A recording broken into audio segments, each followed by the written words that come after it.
Selamat pagi Bapak dan Ibu yang terkasih di dalam Tuhan Yesus Kristus. Warta Gereja Minggu 26 April 2020. 1. Pengkhotbah hari ini Minggu 26 April 2020. Bahasa Indonesia dilayankan oleh Pendeta Nunung Istining Hyang, Sarjana Sains. Bahasa Jawa dilayankan oleh Pendeta Berita Trisetyo Nugroho, Sarjana Sains Teologi. 2. Ibadah dalam masa KLB Corona. Diberitahukan kepada warga jemaat bahwa selama masa KLB Corona, majelis memutuskan untuk mengganti pelaksanaan ibadah di gereja dengan ibadah online yang dapat diakses melalui YouTube dan Facebook GKJ Jawa Dininggratan. Informasi pelaksanaan ibadah selanjutnya akan disampaikan melalui pamong blog atau kelompok dan grup WA. Mengingat situasi dan informasi yang terus berkembang dengan cepat. Jemaat yang dikasihi Tuhan, marilah kita mempersiapkan diri memasuki ibadah. Jemaat dimohon berdiri dan menyanyikan Kidung Jemaat 194 bait yang kedua, Dikau yang bangkit maha mulia.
Saudara yang terkasih di dalam Tuhan, mari bersama kita melaksanakan ibadah pada pagi hari ini dengan pengakuan yang demikian. Pertolongan kita adalah di dalam nama Tuhan yang menjadikan langit dan bumi. Dan yang memelihara umatnya dengan kasih setia dan rahmat. Kasih karunia dan damai sejahtera dari Allah Bapa kita dan dari Tuhan Yesus Kristus menyertai saudara-saudara. Amin.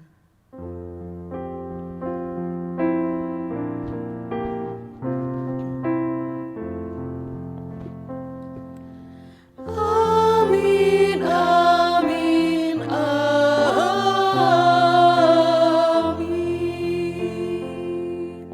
Jemaat Tuhan dipersilahkan untuk kembali duduk.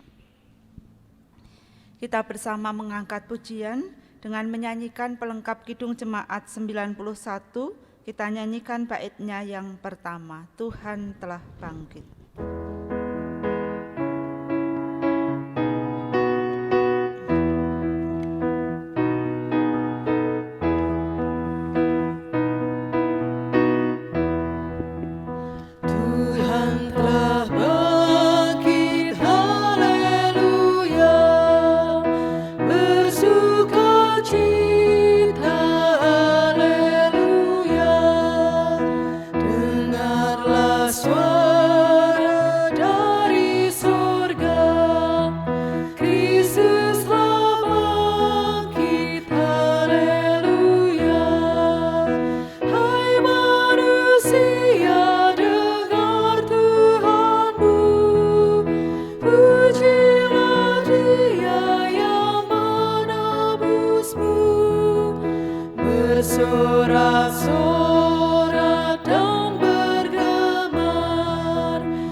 Bapak Ibu yang terkasih di dalam Tuhan Yesus Kristus, mari kita bersama-sama mengakui dosa-dosa kita. Pengakuan dosa dengan berdasarkan firman Tuhan yang diambil dari Lukas 10 ayat yang 25 sampai dengan 29. Pada suatu kali berdirilah seorang ahli Taurat untuk mencobai Yesus, katanya, "Guru, apa yang harus kuperbuat untuk memperoleh hidup yang kekal?" Jawab Yesus kepadanya, "Apa yang tertulis dalam hukum Taurat? Apa yang kau baca di sana?" Jawab orang itu, "Kasihilah Tuhan Allahmu dengan segenap hatimu dan dengan segenap jiwamu dan dengan segenap kekuatanmu dan dengan segenap akal budimu. Dan kasihilah sesamamu manusia seperti dirimu sendiri." Kata Yesus kepadanya, "Jawabmu itu benar, perbuatlah demikian, maka engkau akan hidup." Tetapi untuk membenarkan dirinya, orang itu berkata kepada Yesus, "Dan siapakah sesamaku manusia?"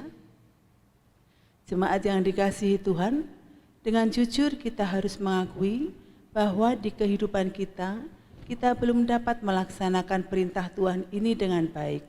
Itulah dosa kita. Maka marilah kita mengaku dan menyesali dosa-dosa kita. Ya Bapa yang rahmani, kami mengaku telah berbuat dosa karena gagal mengasihi Engkau dengan segenap hati, jiwa, akal budi, dan kekuatan kami. Maka kasihanilah kami.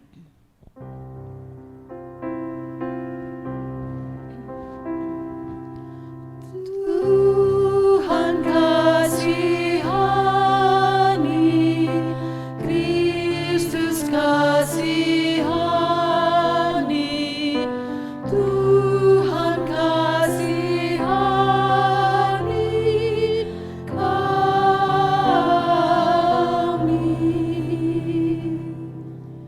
Ya Yesus Kristus Juru Damai, kami mengaku telah berbuat dosa karena gagal mengasihi sesama seperti mengasihi diri kami sendiri. Bahkan kami juga seringkali gagal untuk hidup berdamai karena dalam banyak hal dan demi harga diri kami tidak merendahkan diri seperti Engkau telah melakukannya untuk kami. Maka kasihanilah kami. Tuhan kasihani, Kristus kasihani, Tuhan kasihani kami.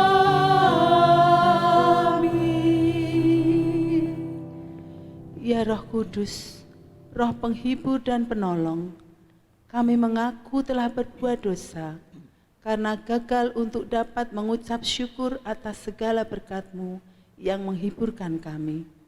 Bahkan kami juga seringkali gagal untuk menuruti pimpinan-Mu, sehingga kami tidak melakukan yang seturut dengan kehendak-Mu. Maka kasihanilah kami.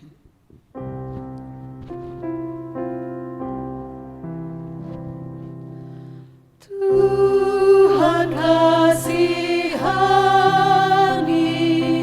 Kristus kasihani, Tuhan kasihani kami.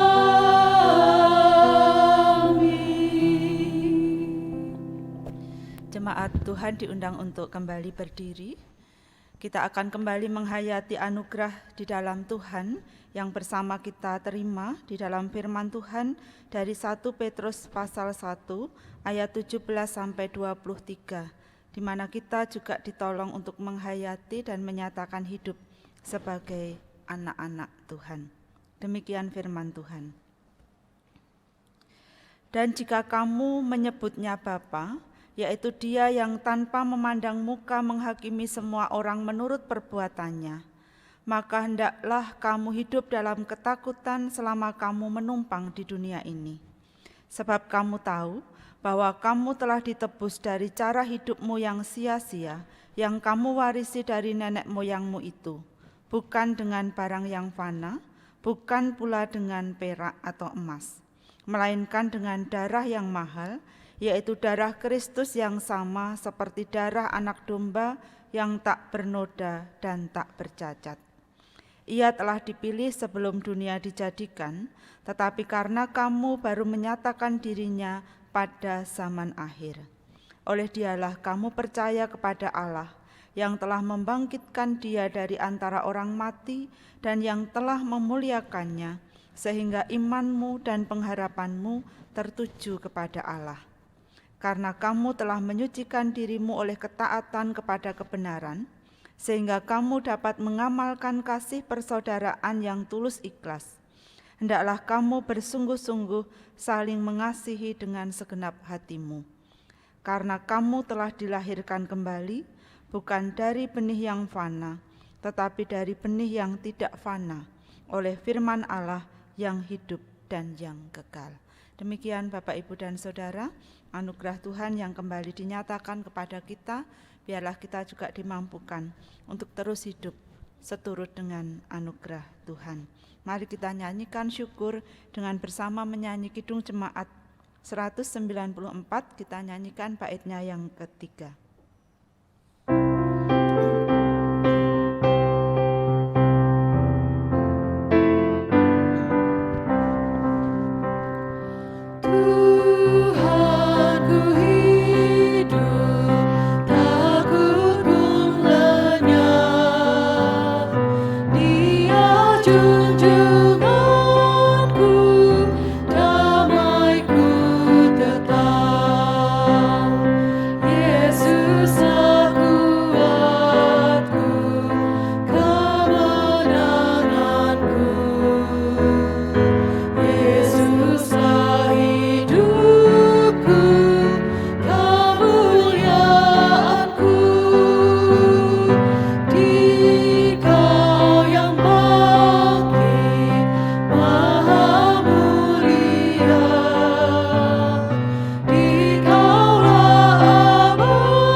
Dipersilahkan untuk kembali duduk.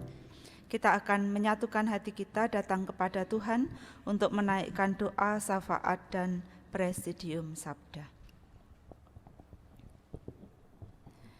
Kebangkitan-Mu Tuhan selalu memberikan sukacita, semangat, pengharapan di dalam kehidupan kami. Kami terus disegarkan akan pertolongan Tuhan yang sesungguhnya yang sudah Tuhan nyatakan di dalam kehidupan kami. Pertolongan yang terus membuat kami menjalani hari-hari kami dengan penuh semangat, sukacita, keyakinan karena Allah adalah penolong kami. Pada pagi hari ini Tuhan, kami mengucap syukur kepadamu karena kami bersama-sama boleh menyatukan hati kami untuk menyatakan ibadah kami kepada Tuhan. Biarlah Tuhan, kami boleh merasakan kekuatan di dalam Tuhan. Kami boleh merasakan berkat-berkat melalui ibadah yang kami lakukan pada saat ini. Bapa, Engkau Allah yang juga selalu hadir dalam kehidupan kami pribadi lepas pribadi, dalam kehidupan keluarga kami. Engkau hadir di dalam hati kami. Engkau yang meneliti setiap pergumulan dalam kehidupan kami Tuhan.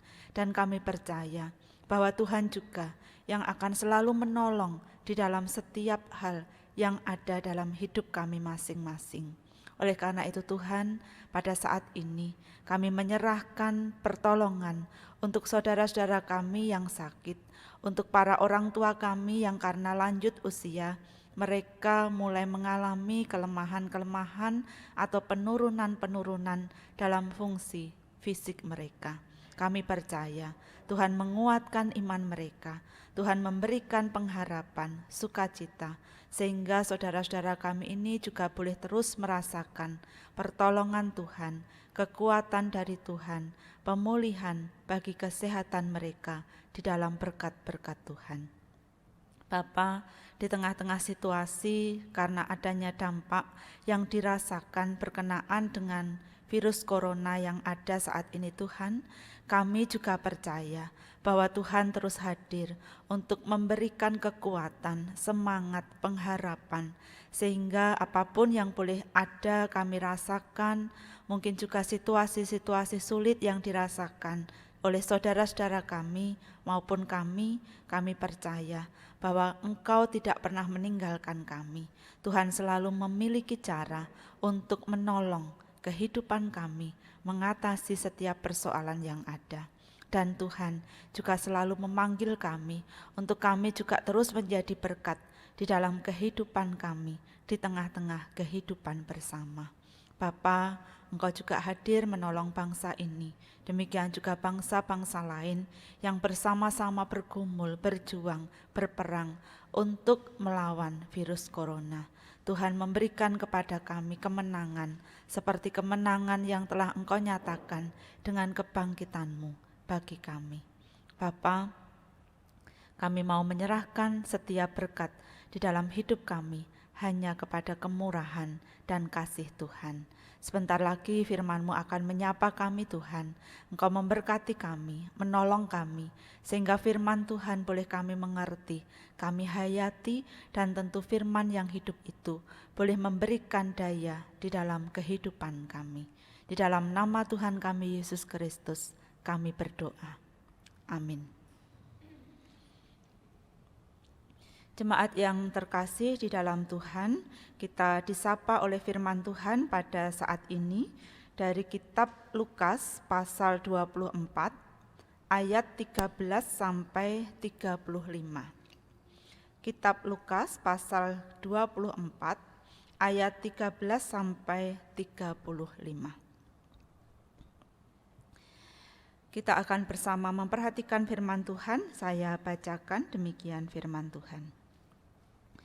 Pada hari itu juga, 2 orang dari murid-murid Yesus pergi ke sebuah kampung bernama Emmaus yang terletak kira-kira 7 mil jauhnya dari Yerusalem. Dan mereka bercakap-cakap tentang segala sesuatu yang telah terjadi. Ketika mereka sedang bercakap-cakap dan bertukar pikiran, datanglah Yesus sendiri mendekati mereka, lalu berjalan bersama-sama dengan mereka. Tetapi ada sesuatu yang menghalangi mata mereka, sehingga mereka tidak dapat mengenal Dia. Yesus berkata kepada mereka, "Apakah yang kamu percakapkan sementara kamu berjalan?" Maka berhentilah mereka dengan muka muram. Seorang dari mereka, namanya Kleopas, menjawabnya, "Adakah engkau satu-satunya orang asing di Yerusalem yang tidak tahu apa yang terjadi di situ pada hari-hari belakangan ini?" Katanya kepada mereka, "Apakah itu?" Jawab mereka, "Apa yang terjadi dengan Yesus orang Nazaret. Dia adalah seorang nabi yang berkuasa dalam pekerjaan dan perkataan di hadapan Allah dan di depan seluruh bangsa kami. Tetapi imam-imam kepala dan pemimpin-pemimpin kami telah menyerahkan Dia untuk dihukum mati dan mereka telah menyalibkannya. Padahal kami dahulu mengharapkan bahwa Dialah yang datang untuk membebaskan bangsa Israel. Tetapi sementara itu telah lewat 3 hari sejak semuanya itu terjadi. Tetapi beberapa perempuan dari kalangan kami telah mengejutkan kami. Pagi-pagi buta, mereka telah pergi ke kubur dan tidak menemukan mayatnya. Lalu mereka datang dengan berita bahwa telah kelihatan kepada mereka malaikat-malaikat yang mengatakan bahwa ia hidup. Dan beberapa teman kami telah pergi ke kubur itu dan mendapati bahwa memang benar yang dikatakan perempuan-perempuan itu, tetapi dia tidak mereka lihat. Lalu ia berkata kepada mereka, "Hai kamu orang bodoh, betapa lambannya hatimu, sehingga kamu tidak percaya segala sesuatu yang telah dikatakan para nabi. Bukankah Mesias harus menderita semuanya itu untuk masuk ke dalam kemuliaannya?" Lalu ia menjelaskan kepada mereka apa yang tertulis tentang dia dalam seluruh kitab suci, mulai dari kitab-kitab Musa dan segala kitab nabi-nabi. Mereka mendekati kampung yang mereka tuju. Lalu ia berbuat seolah-olah hendak meneruskan perjalanannya. Tetapi mereka sangat mendesaknya, katanya, "Tinggallah bersama-sama dengan kami, sebab hari telah menjelang malam dan matahari hampir terbenam." Lalu masuklah ia untuk tinggal bersama-sama dengan mereka. Waktu ia duduk makan dengan mereka, ia mengambil roti, mengucap berkat, lalu memecah-mecahkannya dan memberikannya kepada mereka. Ketika itu terbukalah mata mereka, dan mereka pun mengenal dia, tetapi ia lenyap dari tengah-tengah mereka. Kata mereka seorang kepada yang lain, "Bukankah hati kita berkobar-kobar ketika ia berbicara dengan kita di tengah jalan dan ketika ia menerangkan kitab suci kepada kita?" Lalu bangunlah mereka dan terus kembali ke Yerusalem. Di situ mereka mendapati ke-11 murid itu. Mereka sedang berkumpul bersama-sama dengan teman-teman mereka. Kata mereka itu, "Sesungguhnya Tuhan telah bangkit dan telah menampakkan diri kepada Simon." Lalu kedua orang itu pun menceritakan apa yang terjadi di tengah jalan dan bagaimana mereka mengenal dia pada waktu ia memecah-mecahkan roti. Yang berbahagia ialah mereka yang mendengar firman Tuhan dan yang memeliharanya dengan setia. Haleluya. Haleluya, haleluya, haleluya.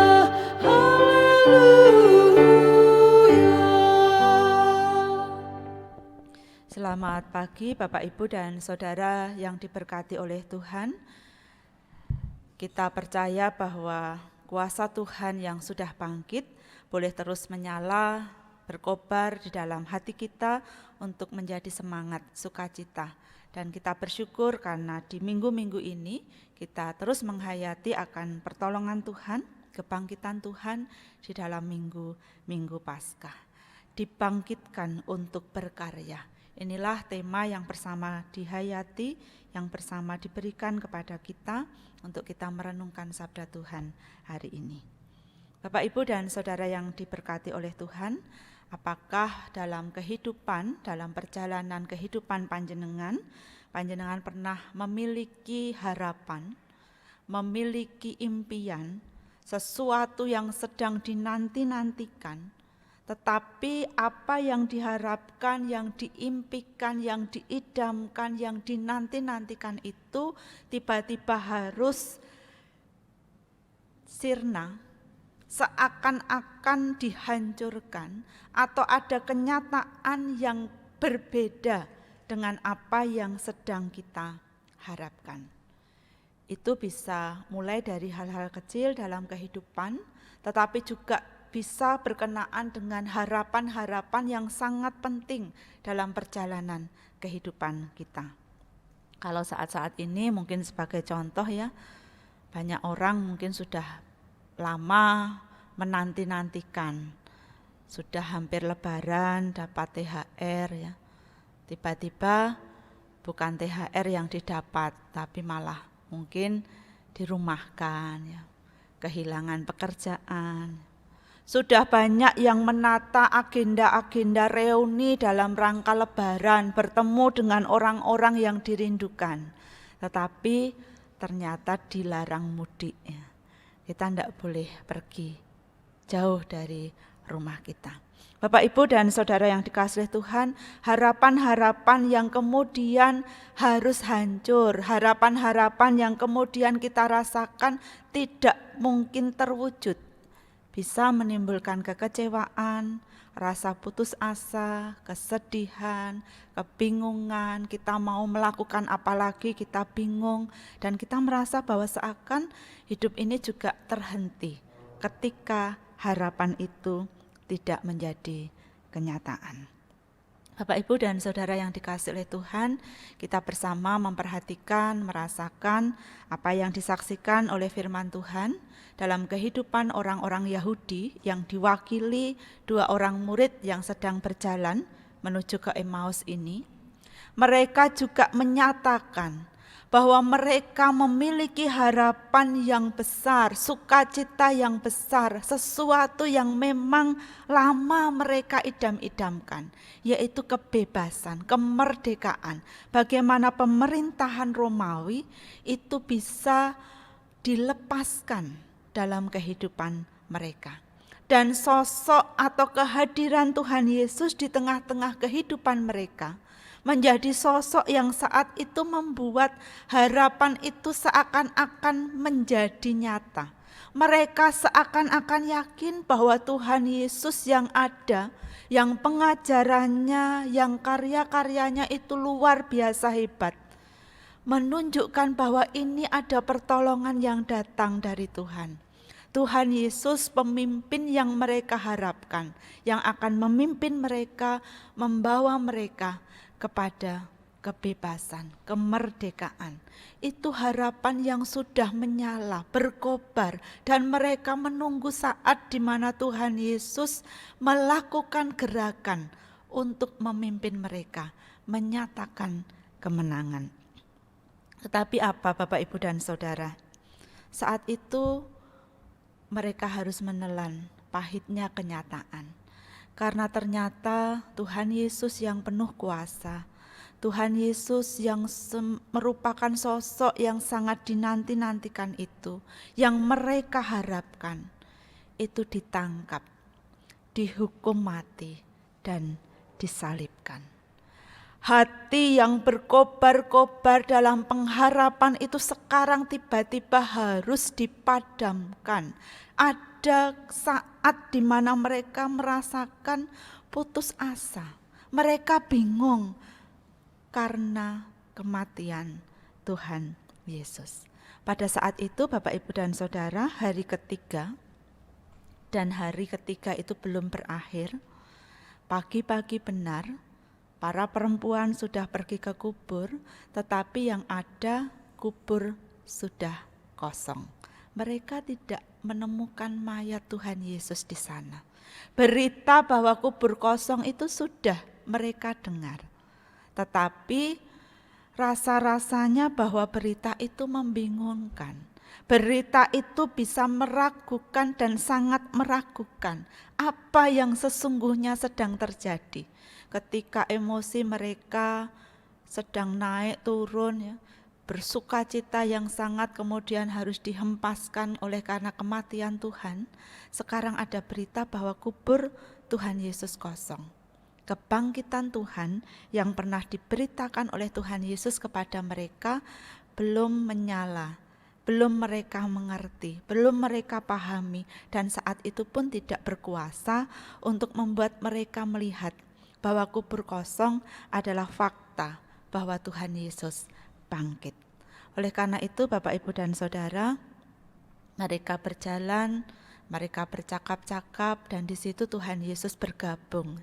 Tuhan Yesus datang, Tuhan Yesus bertanya, kemudian mereka berhenti, saling bertanya, menjawab apa yang sebenarnya mereka percakapkan. Dan orang yang sedang mereka percakapkan adalah orang yang ada di depan mereka. Orang yang sedang berbicara dengan mereka, orang yang sedang berjalan dengan mereka. Tetapi firman Tuhan menyaksikan, Bapak, Ibu, dan Saudara, ada sesuatu yang menghalangi mata mereka. Memang tidak dijelaskan lebih lanjut ya, sesuatu itu apa. Tetapi kalau kita baca dalam kitab Injil, hal yang sama juga pernah dialami oleh Maria Magdalena. Sesuatu yang menghalangi matanya sehingga dia tidak melihat bahwa yang ada di depannya adalah Tuhan Yesus yang bangkit. Jadi Bapak, Ibu, dan Saudara, kalau saya merenungkan, saya coba rasakan sesuatu itu apa ya. Yang pertama, sesuatu itu ya mata yang dihalangi karena hati kita itu tidak percaya kepada firman Tuhan. Ketika ada keraguan, ketika hati kita itu tidak memegang teguh bahwa Tuhan yang berfirman itu adalah Tuhan yang penuh dengan kuasa. Jadi kalau kita ragu, kita tidak akan tahu bahwa apa yang ada di depan kita itu sesuatu yang nyata. Karena kita menganggap bahwa itu mustahil, itu tidak mungkin.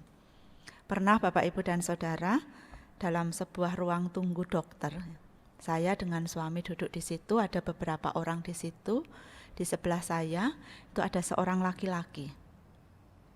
Suami saya perhatikan sering melihat ke laki-laki itu. Dan dia, laki-laki itu juga seringkali curi-curi pandang begitu ya, melihat ke suami saya.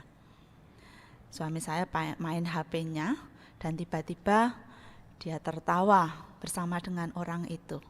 Ternyata apa Bapak, Ibu, dan Saudara? Mereka itu merasa bahwa kok pernah lihat ya, ki koyok koncoku gitu, teman kuliahku. Tetapi suami saya berpikir, mosok yo ning kene ketemu. Dia juga sama, ada keraguan, walaupun yakin mengenal, tetapi mosok toh gitu. Sehingga mereka akhirnya meyakini bahwa yang ada di depan mereka itu adalah teman kuliah. Karena suami saya itu akhirnya mengambil fotonya dan bertanya ke orang-orang yang ada di grup kuliahnya begitu nggih. Apa ini teman kita dulu? Oh iya gitu ya. Dan dia juga menjawab iya. Berada di ruang yang sama. Jadi Bapak, Ibu, dan Saudara, kenapa seringkali kita tidak yakin ya?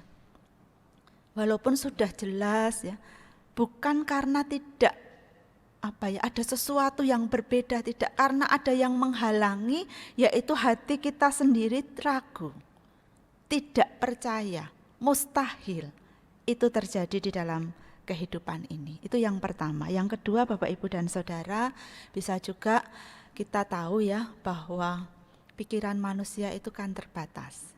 Seperti sebuah ember yang memang hanya bisa menampung sesuatu yang terbatas sebesar ember itu. Jadi pikiran kita ketika dikuasai oleh sesuatu yang besar, yang mengambil ruang, yang memenuhi seperti ember itu, pasti tidak akan ada ruang untuk hal yang lain. Jadi kalau panjenengan pernah tahu ada gambaran itu ya, kalau di sebuah ember itu ada diberikan batu besar, kemudian pasir ya, ember itu cukup. Bagaimana caranya biar ember itu cukup? Batu besarnya dimasukkan dulu, baru kemudian pasirnya digoyang-goyang, begitu akan cukup. Tetapi kalau dikeluarkan semua kemudian dibalik, pasirnya dulu yang dimasukkan, kemudian baru batu besarnya, mungkin tidak akan cukup karena ember sudah dipenuhi dengan hal-hal kecil nampaknya, tetapi sudah mengambil ruang yang cukup besar di ember tersebut. Itu sama dengan pikiran kita Bapak, Ibu, Saudara. Ketika kesedihan itu menguasai pikiran kita, hati kita, ketika ada kegalauan, ketika ada kemarahan, ketika ada hal-hal yang negatif itu yang besar dalam diri kita, tidak ada ruang lagi untuk kita memiliki tempat bagi sukacita, pengampunan, kabar yang menyenangkan, yang positif di dalam kehidupan kita. Maria begitu sedih karena kehilangan Tuhan Yesus, sehingga fakta bahwa Tuhan ada di depannya tidak dia sadari. Dua orang ini sedang bergumul. Sebenarnya apa yang terjadi? Kami berharap banyak pada Yesus, kami berharap banyak bahwa dia akan membebaskan kami, tetapi dia sekarang sudah mati. Harapan kami sudah musnah. Kami berputus asa, kami tidak lagi bisa melakukan sesuatu. Dan itu menguasai diri mereka, hati mereka. Sehingga Tuhan Yesus yang hadir pun tidak membuat mereka mengenali Tuhan. Bapak, Ibu, dan Saudara yang dikasihi Tuhan, mungkin ada banyak hal yang sering kali menutupi kita, sehingga kita tidak mengenal Tuhan yang hadir dalam hidup kita. Tetapi Bapak, Ibu, dan Saudara, Tuhan menolong dua orang murid ini untuk mengenal Dia. Tuhan yang tinggal bersama dengan mereka Kemudian Tuhan duduk makan dengan mereka. Ada saat di mana Tuhan mengambil roti, mengucap berkat, kemudian memecah-mecahkan roti itu dan diberikan kepada mereka. Kalau kita lihat dalam Alkitab, Bapak, Ibu, dan Saudara, ini pernah terjadi ketika Tuhan Yesus melakukan mujizat. Mengubah atau membuat 5 roti dan 2 ikan itu cukup untuk 5.000 orang. Mengambil roti, mengucap berkat, memecah-mecahkannya. Atau itu juga pernah terjadi ketika Tuhan Yesus melakukan perjamuan makan atau makan terakhir bersama dengan murid-muridnya. Kita tidak tahu peristiwa mana yang membuat mereka kemudian melihat pribadi Yesus yang sedang melakukan itu. Tetapi 2 peristiwa itu setidaknya dikatakan kepada kita. Para murid melihat itu. Dan mereka sadar bahwa yang ada di depannya adalah Tuhan Yesus. Mereka mengenali Dia. Sukacita ada. Hati yang berkobar itu semakin menyala. Yang tadinya sebenarnya di jalan itu sudah berkobar. Ada dorongan yang kuat di dalam hati ketika Tuhan Yesus berbicara dengan mereka. Tetapi itu ditindih, dilindas oleh kebingungan, keputusasaan, dan keraguan di dalam hati mereka. Sekarang itu menyala dan mereka kembali ke Yerusalem untuk memberitahukan bahwa Tuhan benar-benar bangkit kepada murid-murid Tuhan yang lain. Bapak, Ibu, dan Saudara yang diberkati oleh Tuhan, inilah kebangkitan yang Tuhan nyatakan di dalam kehidupan kita. Kebangkitan Tuhan itu juga sudah membangkitkan semangat kita, membangkitkan sukacita di dalam kehidupan kita, membangkitkan harapan di dalam hidup kita. Ketika para murid tadinya sudah tidak berdaya, bingung mau apa, wis mudik waelah, kembali ke pulang kampung sajalah, kembali ke pekerjaan lama sajalah. Mereka bingung, tetapi kemudian Tuhan yang bangkit, memulihkan mereka untuk berkarya, menyaksikan bahwa di dalam Tuhan kuasa kebangkitan itu nyata. Bapak, Ibu, dan Saudara yang diberkati oleh Tuhan, bagi kita saat ini, biarlah kebangkitan itu juga terus segar, menyala, berkobar di dalam hati kita, menguatkan iman kita untuk menghadapi setiap tantangan kehidupan yang ada di tengah-tengah hidup ini.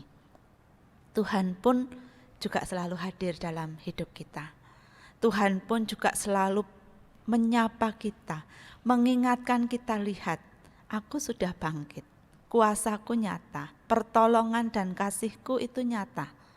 Tetapi seringkali Bapak, Ibu, dan Saudara, kita tidak berdaya, kita dilingkupi oleh kesedihan, kebingungan, keputusasaan. Kapan ya persoalan ini selesai?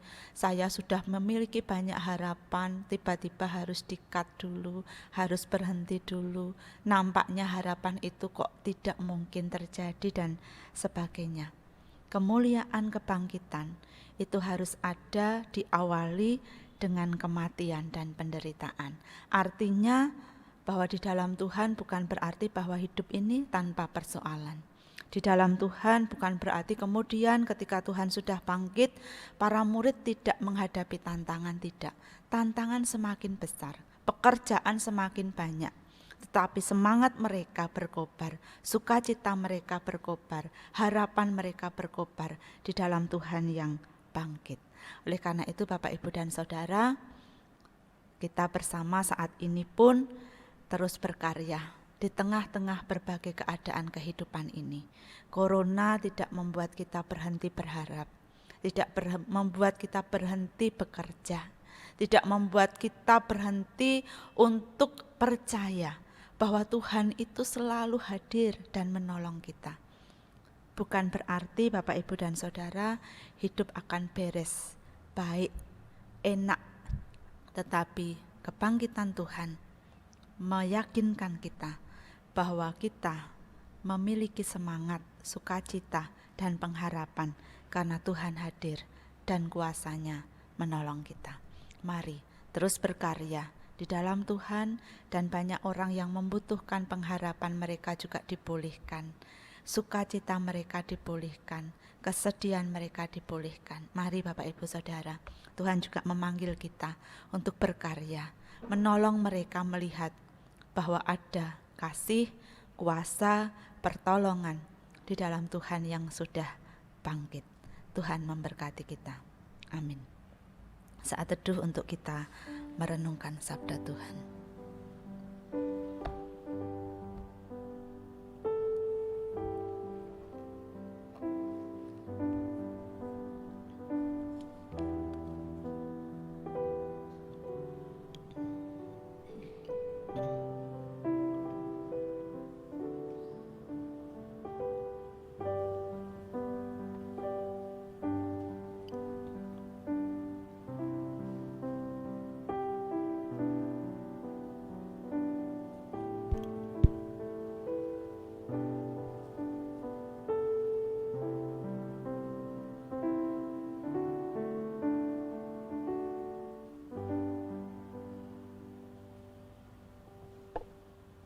Bapak, Ibu, serta saudara yang terkasih di dalam Tuhan kita Yesus Kristus, marilah kita mengaturkan persembahan yang terbaik bagi Tuhan.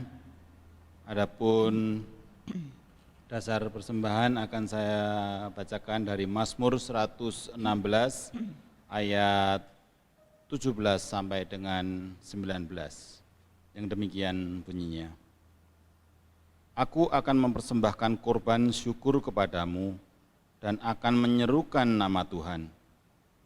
Akan membayar nasarku kepada Tuhan di depan seluruh umat-Nya. Di pelataran rumah Tuhan, di tengah-tengahmu, ya Yerusalem. Haleluya.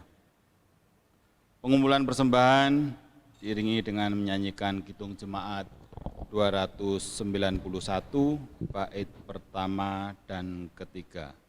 Mari bersyukur semua.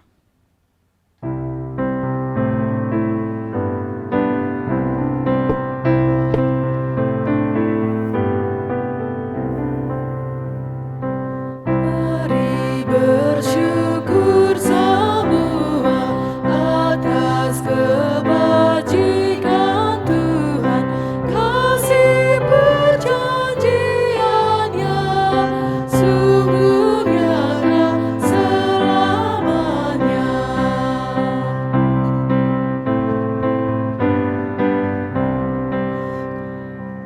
Umat-Nya dibebaskannya untuk hidup bersejahtera, kasih perjanjian-Nya sungguh nyata selamanya.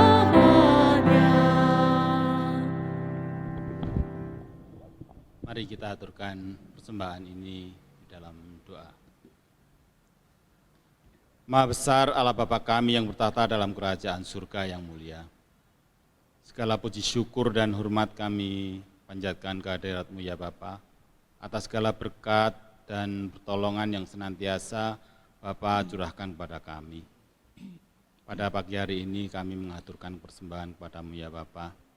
Dengan segala kerendahan dan ketulusan hati kami menyerahkan persembahan ini kepada-Mu. Inilah persembahan kami ya Bapa.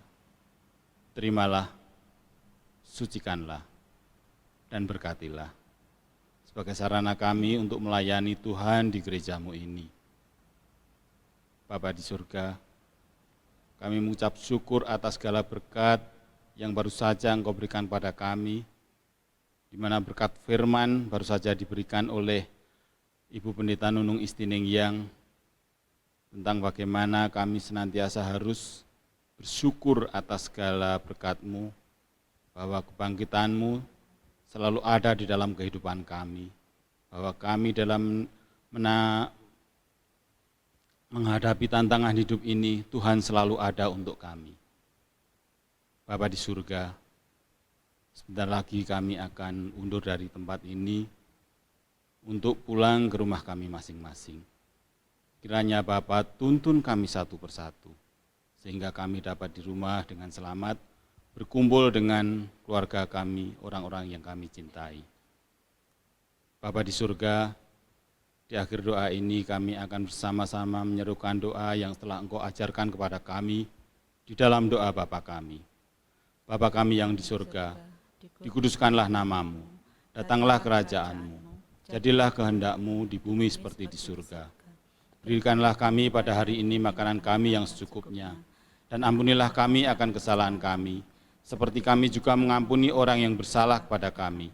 Dan janganlah membawa kami ke dalam pencobaan, tetapi lepaskanlah kami daripada yang jahat, karena Engkau-lah yang punya kerajaan dan kuasa dan kemuliaan sampai selama-lamanya. Amin.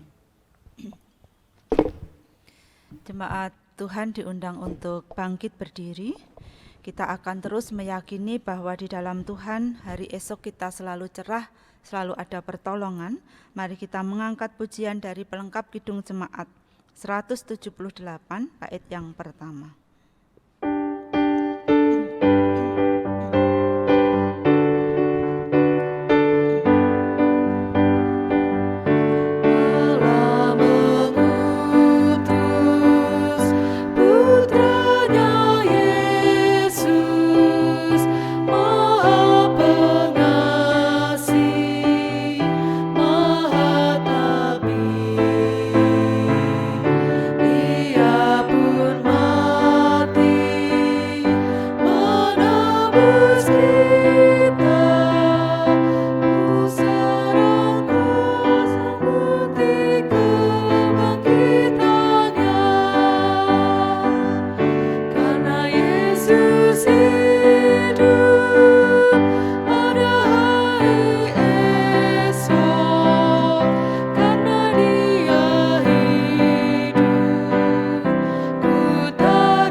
Jemaat yang terkasih di dalam Tuhan Yesus Kristus, marilah kita bersama-sama mengucapkan pengakuan iman rasuli.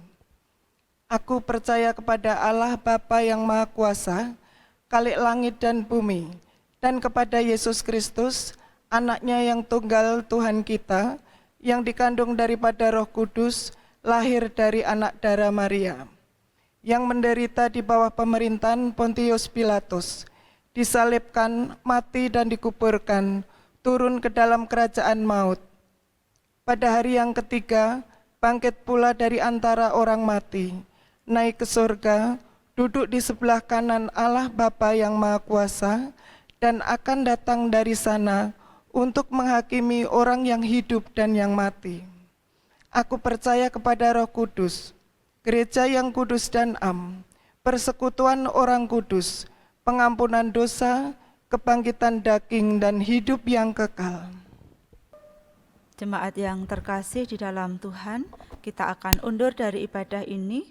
Teruslah memiliki semangat, sukacita, pengharapan, karena Tuhan sudah bangkit. Teruslah berkarya bagi kemuliaan nama Tuhan dan menjadi berkat bagi sesama. Terimalah berkat Tuhan. Tuhan memberkati saudara dan melindungi saudara. Tuhan menyinari saudara dengan wajah-Nya dan memberi saudara kasih karunia. Tuhan menghadapkan wajah-Nya kepada saudara dan memberi saudara damai sejahtera. Amin.